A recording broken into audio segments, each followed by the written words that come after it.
আঙ্গিনার মালিক শিবাস কেন হলো? শিবাসেরা 4 ভাই ছিল। শিবাস প্রতিটা মুহূর্তে হরিনাম কীর্তন করত। এমনকি সব কাজ ফেলে দিয়া শিবাস ঠাকুর করে গিয়া শুধু গোবিন্দ বলে কান্ত।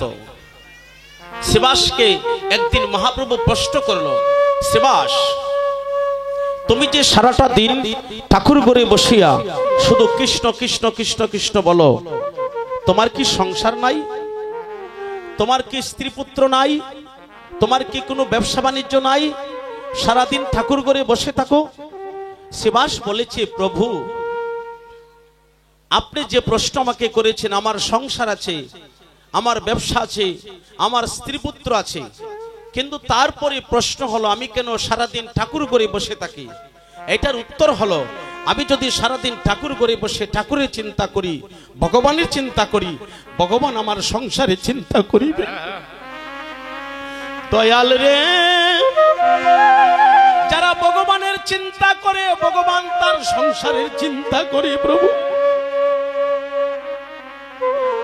পরিষ্কার কথা। তাহলে তুমি যে ভগবানকে তো বিশ্বাস করো, তোমাকে একটা পরীক্ষা দেই। শিবাস কীর্তন দিবে, বড় ভাই বলছে কীর্তন বন্ধ কর। বলে কেন দাদা? বলে সারাদিন হরিনাম কীর্তনে বসে থাকলে তো সংসার চলবে না। শিবাস বলেছে, দাদা, হরিনাম সংকীর্তন দান করতে যদি আমার এই দেহ বিক্রি করিতে হয়, আমি মানুষের দ্বারে দ্বারে গিয়ে আমার এই দেহ বিক্রি করিয়াও আমি মানুষের কল্যাণের জন্য হরিনাম যজ্ঞ দান করব। গৌর হরি বল, রাধে রাধে রাধে রাধে রাধে। আহা, দয়াল রে, ও দয়াল দীন বন্ধু আমার,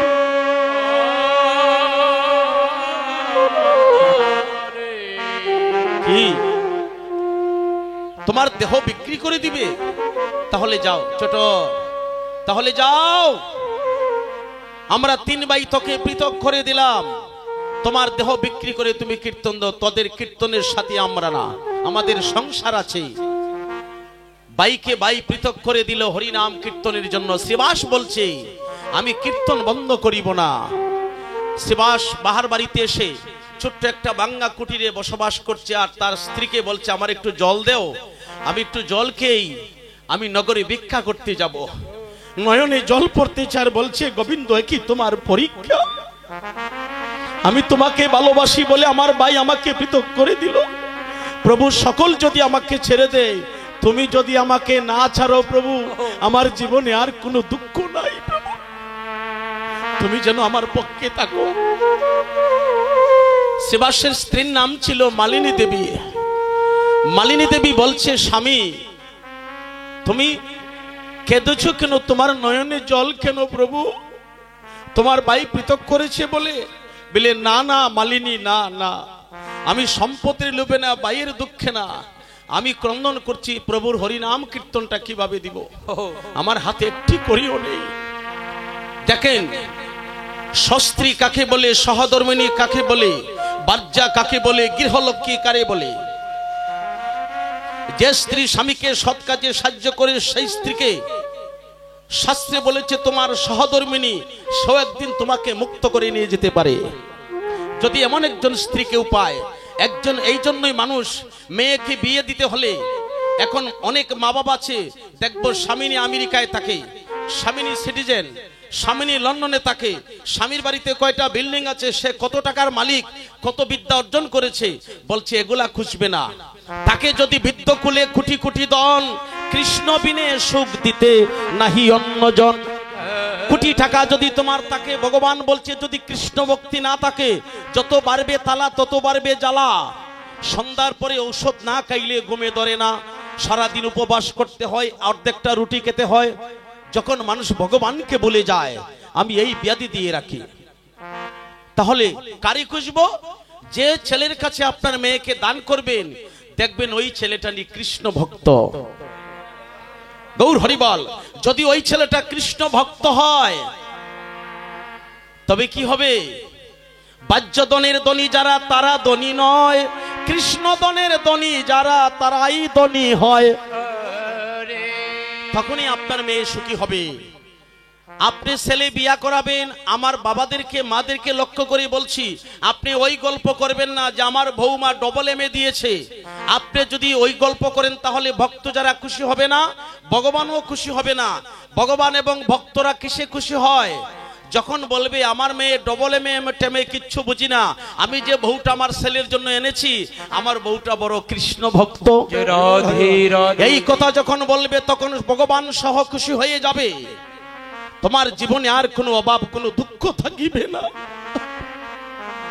শিবাশের স্ত্রী মালিনী দেবী বলছে, প্রভু আপনি হরিনাম কীর্তন দিবেন, টাকা নাই, আমি তো আছি। বলে তুমিও তো আমার মতো ভিখারি, তুমি কি দিয়ে সাহায্য করিবে?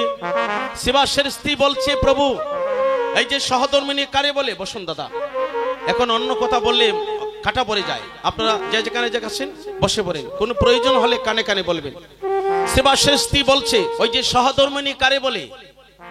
নয়ন জল ছেড়ে দিয়া শিবাস যখন কাঁদছে হরিনাম কীর্তন দেব বলে, শিবাশের স্ত্রী বলছে, হে প্রভু আমার বাবার বাড়ির ভাই বন্ধু সকলকে ছাড়িয়া তোমার হাতে যেদিন দান করে দেয়, আমি সকলকে হারিয়ে এসেছি। তুমি একটা অচেনা পুরুষ ছিলে, তোমাকে স্বামী বলে গ্রহণ করে নিলাম। সেই দিন আমার মা বাবা বিদায় লগ্নে আমার কিছু গায়ের অলংকার দিয়েছিল, তুমি হরিনাম কীর্তন দান করবে বলে, যখন টাকা নাই তুমি ভিক্ষা করে যা পারো আনো প্রভু। আর আমার পিতার বাড়ি থেকে যে অলংকারগুলো আমাকে দিয়েছিল তোমার কীর্তনের জন্য, আমি সমস্ত অলংকারগুলো বিক্রি করে, দয়াল রে আমার গোবিন্দ প্রভু, আমার যত অলংকার আছে আমি সব বিক্রি করে দিব, তবু প্রভু তুমি এই টাকা দিয়ে হরিনাম কীর্তন করো। এই হরিনাম কীর্তন হলো কলির জীবের মুক্তির পথ। মালিনী দেবী বাজারে গিয়ে নিজে স্বর্ণকারের দোকানে তার স্বর্ণের যত অলংকার ছিল, কানের দুল, হাতের মালা, গলার মালা, মাথার টিকি, পায়ের নেপুর পর্যন্ত সবকিছু বাজারে বিক্রি করে যে টাকাগুলা পেয়েছে, তার স্বামী ভিক্ষা করে এসেছে, ওই সমস্ত টাকার বান্ডিলটা স্বামীর হাতে দিয়ে বলছে, প্রভু ওই টাকা দিয়ে তুমি মহাপ্রসাদ এবং কীর্তন দাও, এটা আমার অলংকারের টাকা, আমি কৃষ্ণ নামে দান করে দিলাম। বলে তাহলে একটা কাজ করতে হবে, আমার বাড়িতে তো ভক্তরা আসবে, একটু মহাপ্রসাদ না পেলে তো ভক্তরা সন্তুষ্ট হবে না। মহাপ্রসাদ পেয়ে মানুষ বৃন্দাবন যেতে পারে। তুমি ভিতর বাড়িতে আমার একটি ছেলে আছে, তাকে নিয়ে তুমি একটু প্রসাদের ব্যবস্থা করো, আর আমি বাহার বাড়িতে মহাপ্রভুকে নিয়ে কীর্তন শুরু করি। মহাপ্রভু নিত্যানন্দ, অদ্বৈত, গদাধর, শিবাস পাঁচজন প্রভু মিলিয়া বাহার বাড়িতে আঙ্গিনায় কীর্তন শুরু করেছে। এই সময় এই আঙ্গিনা মহাপ্রভুর দায়িত্বে শিবাসের ছিল না। বাহার বাড়িতে শিবাস কীর্তন করে, আর এই দিন ভিতর বাড়িতে শিবাসের স্ত্রী মালিনী দেবী ভিতর বাড়িতে মানুষকে মহাপ্রসাদ দিব বলে তার দুধের শিশু 8 বছরের সন্তানকে নিয়ে ভিতর বাড়িতে যখন সবজি কাটা বসেছে, এই সময় বাহার বাড়িতে শিবাস হরিনাম কীর্তন করে সকাল থেকে লীলা শুরু করেছে। যেমন ঠিক বেলা দুপুর হয়েছে, মানুষ প্রসাদ পাবে, সকলকে প্রসাদ দিবে। এই সময় বাহার বাড়িতে শিবাস কীর্তন করে, আর ভিতর বাড়িতে তার একমাত্র ছেলে শিবাসের পুত্র ঠিক বেলা দুপুর সময় তার সন্তান ভিতর বাড়িতে মারা যায়। দয়াল রে আমার মায়ের প্রাণ, যখন থেকে তার ছেলে কথা বলে না, মাটিতে পড়ে আছে, সবজি কাটা ফেলে দিয়া শিবাসের ছেলেকে মা কোলে নিয়ে বলছে, বাবারে, ওরে আমার নয়নের মণি, তুই কথা বল, কি হয়েছে বল বাবা, আমাকে মা বলে একবার ডাক। তোর মা ডাক শুনে আমার তাপিত প্রাণ শীতল করিতে চাই, বাবা চল, মধ্যাহ্ন সময় মানুষকে প্রসাদ দিতে হবে, সবাই তো বৈরী হয়েছে, তোর বাবার একমাত্র তোকে নিয়ে আমি মহাপ্রসাদ দিতে যাব। সন্তান যখন কোনো কথা বলে না, নয়ন খুলে চায় না, মায়ের মনে জেগেছে আমার সন্তান কি চলে গেল নাকি। পুত্র যদি কুপুত্র হয় তবু টান দি আলোয় কুলে, মায়ের মতো অতি আপন দেখলাম না জগতে। মায়ের প্রাণ, মা যখন ছেলে কথা বলছে না, তখন মালিনী দেবী সন্তানকে কোলে নিয়ে দোলায় লুটিয়ে ক্রন্দন করছে। মালিনীর ক্রন্দনে বৃক্ষের পাতায় আপনি জোরে জোরে পড়তেছে। প্রতিবেশীর একজন রমণী এসে বলছে, ও মালিনী তোমার কি হয়েছে? বলছে, হায় রে, আমার একমাত্র পুত্র ছিল, আমি আমার সন্তানের জীবের মঙ্গলের জন্য আমার গায়ের অলংকার বিক্রি করে আমি কীর্তনে টাকা দিয়েছিলাম। আজ মহাপ্রভু আমার বাড়িতে থাকা সত্ত্বে কেন আমার সন্তান মারা যাবে? যাও তোমরা আমার স্বামীকে একটু কবর দেও। এটাই কি মহাপ্রভুর দয়া? প্রতিবেশীর একজন রমণী এসে বাহার বাড়িতে গিয়া দেখে এইভাবে হাজার হাজার ভক্ত গেরিয়ে আছে, হরিনাম কীর্তন করছে। এমন সময় বাহার বাড়িতে গিয়া শিবাস নৃত্য করছে, হরিনাম কীর্তন করছে। ওই সময় একজন রমণী কানে কানে বলে দিয়েছে, শিবাস, ও শিবাস, তুমি কার কীর্তন করছো? বলে, কেন? বলে, তুমি এত টাকা ভিক্ষা করে সঞ্চয় করিয়া তোমার স্ত্রী গায়ের অলংকার বিক্রি করে হরিনাম কীর্তনে টাকা দিল। আজ স্বয়ং মহাপ্রভু তোমার বাড়িতে, কিন্তু ভগবান তোমার বাড়িতে থাকা সত্ত্বে কেন তোমার সন্তান মারা গেল? তুমি কার কীর্তন করছো? দেখুন কিভাবে মানুষকে কৃষ্ণ নাম থেকে ভুলায়। শিবাস বলছে, কি? বলে, ভিতর বাড়িতে গিয়ে দেখো তোমার ছেলে মারা গিয়েছে। শিবাস বলছে, মা, যে কথাটা আমার কর্ণে তুমি পৌঁছাইলে, এই কথাটা যেন আর কোন ভক্ত বৈষ্ণব শুনতে না পায়। আমি শুনেছি আমার সন্তান মারা গিয়েছে, যদি এই কথা আমার সাধুগুরু ভক্তরা শুনে, সাথে সাথে আমার হরিনাম কীর্তন ভঙ্গ হয়ে যাবে। আমার সন্তান মরেছে, আমি দুঃখ করিব না। আমার স্ত্রী কি করছে? বলে, তোমার স্ত্রী সন্তানকে কোলে নিয়া দোলায় লুটিয়ে ক্রন্দন করিতেছে, তোমার মৃত ছেলেকে কোলে নিয়া তার কান্ডায় বৃক্ষের পাতা ঝরে পড়ছে। শিবাস বলছে, না, আমার স্ত্রীকে গিয়া তুমি বলো আমি কীর্তন চেষ্টা করে ভিতর বাড়িতে যাব না। আমার স্ত্রী যদি পুত্র পুত্র বলে কাঁদে, তুমি গিয়া বলো তোমার স্বামী বলছে পুত্র বলে কান্দিও না, ও মালিনী তুমি পুত্র হারা হবে।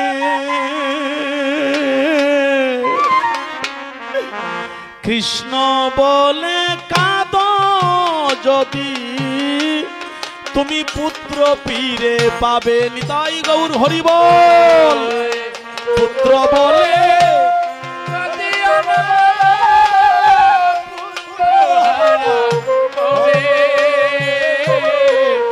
কৃষ্ণ বলে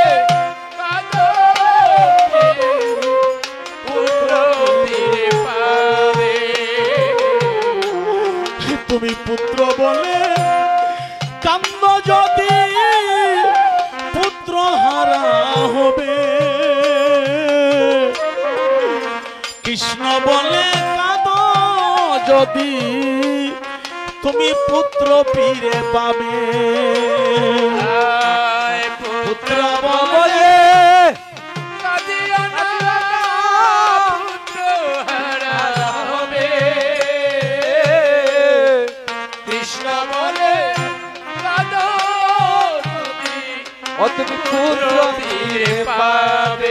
কি বলেছে দেখেন। শিবাস কত বড় ভক্ত, কেন সাঙ্গিনার মালিক হয়।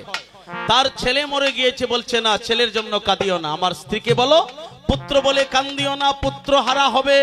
কৃষ্ণ বলে কাঁদো যদি তুমি পুত্র ফিরে পাবে। তাই শিবা সঙ্গনে তার ছেলে মারা গিয়েছে, দুঃখ করে না, হরে কৃষ্ণ বলে কাঁদতেছে। সবাই বলুন হরে কৃষ্ণ কৃষ্ণ কৃষ্ণ হরে হরে, হরে রাম রাম রাম হরে হরে, হরে কৃষ্ণ কৃষ্ণ কৃষ্ণ হরে হরে, হরে রাম হরে রাম রাম হরে হরে। এখন মালিনী দেবী সাদা কাপড় দিয়া তার ছেলেকে ঢাকিয়ে ভিতর বাড়িতে বসে আছে, বার বাড়িতে কীর্তন করছে শিবাস। কাউকে বলে নাই তার যে পুত্র মারা গিয়েছে, কিন্তু মায়ের প্রাণ নয়নের জলে বুক ভাসিয়ে মা কাঁদতেছে। কীর্তন যখন শেষ হয়ে গেল, মা সন্তান পুত্র পুত্র বলে মা ক্রন্দন করিতেছে। নয়নের জলে বুক ভাসিয়ে একদিন এক রাত কাঁদার পরে পরের দিন যখন কীর্তন সমাপন হলো, মহাপ্রভু সকল ভক্ত বৈষ্ণবকে নিয়ে প্রসাদ খেতে আপনাদের মতো সারি সারি হয়ে বসেছে। যেমন আমার দাদার একটা সন্তান সাথে আছে, ওনার স্ত্রী আছে। মহাপ্রভু বলছে, ও শিবাস, আমি এত ভক্ত বৈষ্ণবকে দেখিতেছি, সবাই প্রসাদ খেয়ে চলে যাব, কিন্তু তোমার একটা সন্তান আছে, তোমার স্ত্রী আছে, আমি সকলকে দেখতেছি, কিন্তু তোমার স্ত্রী আর তোমার সন্তানকে তো দেখি না। শিবাস রে, আমি সকলকে দেখিতেছি, তোমার সন্তান আর তোমার স্ত্রীকে কেন দেখি না? তখন শিবাস কাঁদতে আরম্ভ করেছে, প্রভু আর কতদিন রাখবে দয়াল এই রঙ্গরসের খেলায়? দিন তাকিতে দিন বন্ধু তুলে নেও না পারের বেলায়। হে মহাপ্রভু, তুমি কি জানো না গত কল্য ভিতর বাড়িতে আমার সন্তান মারা গিয়েছে? তোমার হরি নাম কীর্তন ভঙ্গ হব বলে আমি ভিতর বাড়িতে আমার সন্তানের কাছে যাই না। আমি বলেছি আমার পুত্র মারা গিয়েছে, তাতে আমার দুঃখ নাই, আমি পুত্র পাবো, কিন্তু হরি নাম কীর্তন যদি ভঙ্গ হয়ে যায় আমার জীবনে এই সাধু ভক্তের দর্শন আর হবে না। মহাপ্রভু প্রসাদের তালা ফেলে দিয়া বলছে, শিবাস, শিবাস রে, ও শিবাস, শিবাস রে। শিবাসকে বুকে জড়িয়ে ধরে বলছে, তুমি আমার পরীক্ষায় পাস। শিবাসকে জড়িয়ে ধরে বলছে, শিবাস, হরিবল হরিবল হরিবল রাধে।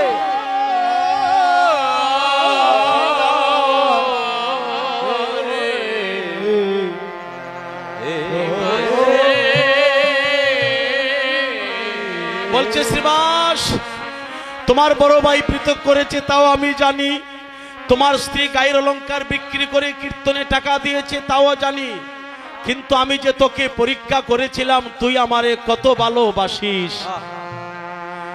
শিবাস রে, আমি তোর বাড়িতে থাকা সত্ত্বে যদি তোর সন্তান মারা যায়, ও শিবাস, ওই আমার দয়াল নামে কলঙ্ক রইবে।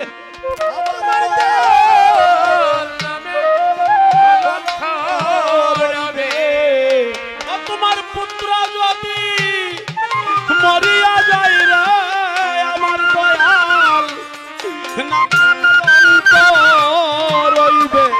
তোমার পুত্র যদি